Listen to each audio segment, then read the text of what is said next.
Hi everyone. We're going to continue reading Roll With It by Jamie Sumner. And our next chapter is called Trailer Living. And Ellie and her mom have arrived at Ellie's grandparents. So here we go. The first thing that wakes me is the squirrels. They're skittering on the tin roof and it's loud, like they are right in this very room with their claws clicking across my brain. I always forget about the squirrels. They're red, just like the dirt, and they're big as cats. You'd think in December they'd find a hole to snuggle in and take a break. I turn my head and see that Mom's already awake. She's sitting up on the side of the bed and slipping a sweater on over her nightgown. Her short hair is smushed flat in the back. You only brought in one of the suitcases. We were so worn out by the time we pulled in. We barely said a word to Meme before falling into bed. I know, she says, and stands to look out the window instead of at me. I grip the mattress and push myself up until I'm sitting and can see out too. There's a clear view of the Ford. The front bumper is hanging off and the hood's bent up. And you didn't bring in my stander. I know. You've got to tell her. Still, she won't look at me. Mom, she's going to figure it out eventually, when we don't leave in next week. Mom snaps the blinds shut and it makes me jump and sends the squirrels running. Ellie, I know. I will tell her on my own when the time is right. You've got to trust me to know when that is. What's all the hollering about? Meme comes in with a mug of coffee and hands it to Mom. There's a mouse on it lifting a barbell and it reads, Lord, give me strength. Meme's short, but she squints at both of us so the lines around her blue eyes multiply, and she looks fierce, like a tiny army general. Mom sips and eyes me over the rim. Nothing, Meme, I'm just not ready to get up yet, I say. Well, you just sit tight then, and I'll get the food going. No one argues in my house before breakfast. She claps once and then holds her hands out like she's trying to hug the whole room. I'm just so happy to have my girls home. After she leaves, Mom comes over and sits next to me and asks, Need some help getting into your chair? I shake my head. Why would I let her help me when she never lets me help her? Here, mix these together. Meme passes me a plastic yellow bowl and dumps in 2 handfuls of flour and 1 of cornmeal. I dig through the drawers for a wooden spoon and notice she's moved all the bowls and dishes down to the bottom cabinets. She's gotten ready for me. You didn't even measure it, I say. Measure, schmeasure. I've been doing this so long I don't need a number to tell me if it's right. Her gray hair is up in a braid as usual and then twirled in a bun. She looks like a grandmother in a fairy tale, except her sweatshirt has a drunken Santa on it with Christmas lights that flash, and it says, God grant me the serenity, in big capital letters. I roll over to the table and stir. Everything in this kitchen is yellow. The table, the chairs, the curtains, the rug, even the floor, cracked plastic tile is kind of yellow. I love it. It's like sitting on the sun. Mom perches on a bar stool. She's also yellow across the counter in the dining room. This place is so small, every room just runs into the next. Dad, she says when Grandpa walks in, still buttoning his shirt. She jumps up and gives him a gentle hug, the kind you'd give a kitten. His hair is wet and combed, and there are pleats in his pants. Standing alongside him, Mom looks like the crazy one in her sweater and nightgown. Except for the fat bandage across his nose, Grandpa looks almost dapper. He comes over to me and squats. How's my little lady doing, hey? Up close, though, I can see the burns on his face and arms from the airbag. It looks like a really bad rash, and now I too want to hug him like he's a kitten. I'm good, Grandpa, real good. That thing holding up okay, he says, and pats the armrest on my chair. He always talks about it like it's a car or a horse. Yeah, it's good. Mom just let me take the stabilizers off. Want to see? I pull back from the table and rock backwards so my feet are up in the air. It's not for more than a few seconds, but Mom and Maymay gasp like I'm about to drop a tray of dishes. Allie, that is not why we took those extra wheels off the back, Mom says, and I drop down again. Honey, do not be doing tricks in my kitchen, Maymay says and swats me with a towel. You two stop fussing over her. Thanks, Grandpa. Here, Maymay hands me the buttermilk to stir into the batter. Biscuits on my first morning beats dry cereal any day. Grandpa walks back toward the bedroom again, still fumbling with the buttons on his shirt, and Mom leans against the counter and crosses her arms. He seems okay this morning, she says. Seems are for clothes. You just wait, Maymay says. Lord, I love that man, but he is set to give me a heart attack.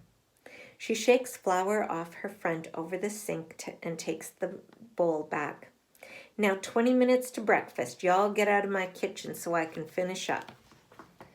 There may be no snow here, but it is freezing out. It's going on night now, and I'm sitting out by the front door waiting for Mom to bring the van around because there's no ramp off the porch out back. The wind hits full force because there are no hills to cut it, and my dress isn't long enough to pull down over my knees. Let's not even talk about the fact that I have to wear a dress with lace to the Christmas Eve service at church, Maymay insisted. I don't mind church, really, but it's awkward when everybody stands up to sing and then sits down again.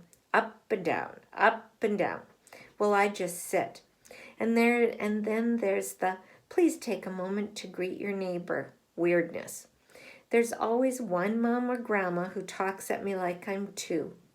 Ooh, hello, and how old are you? The things you do for family, as Mom would say. Psst, I whip my chair around. It skids on the front walk. I swear the sound came from the bushes. Psst, who's there? I don't know why I'm whispering. A girl around my age in a bright red velvet dress steps out from behind the holly tree.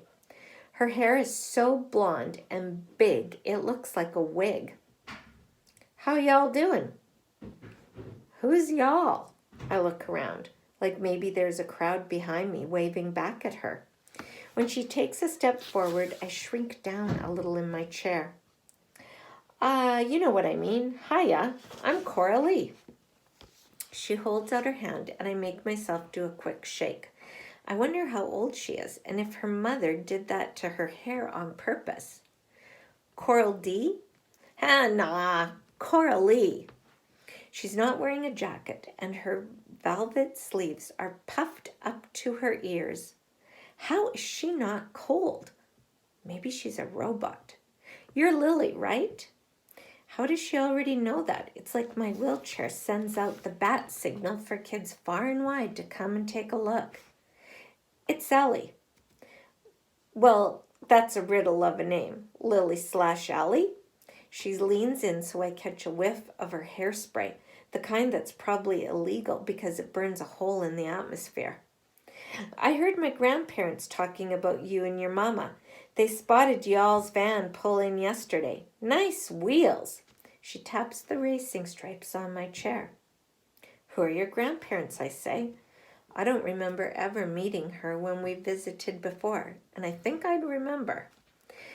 They live next door in the trailer with the pit bull. Don't mind Daisy, though. She is a scaredy cat of a dog. It's the cockatoos you have to worry about. Somebody shouts over the fence, and I flinch, but Coralie acts like she doesn't even hear it.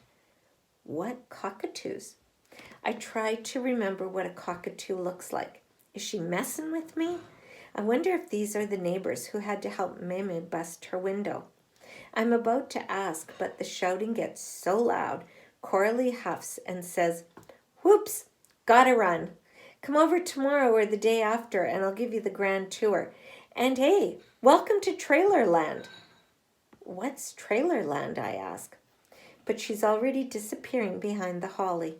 And I'm a tiny bit glad, a tiny bit sad that she's gone. Because on the one hand, meeting new people wears me out. But on the other hand, I'm alone in the dark again.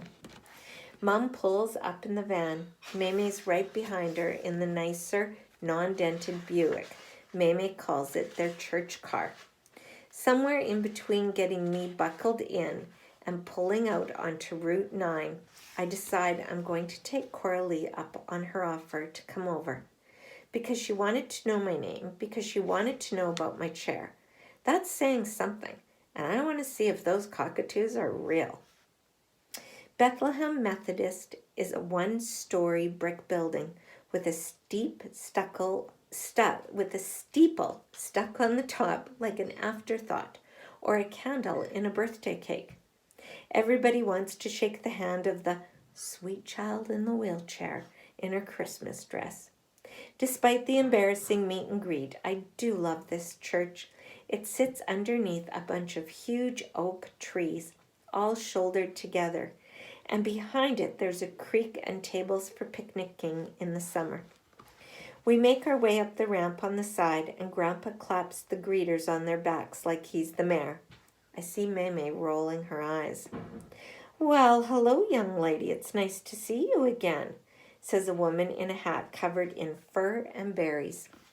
"I used to work with your grandma down at the bank in Midwest City." She's got bright red lipstick on her teeth. "They sure do get big quick, huh, Marianne?" "Oh, not that you're big, darling. You're just a tiny thing. Not that you're small. Not that I can tell, I mean." She stops and lets the sentence dangle like the end of a rope. It's kind of funny. "We'll see you inside, Evelyn," Meme says after a minute and shuffles us forward. She leans over my shoulder and whispers, "The key to Evie is to smile and nod and nod and smile. And while she's jabbering, just sing the theme to Sesame Street in your head." Mom laughs into her collar and Meme winks. They both look nice in their satiny dresses.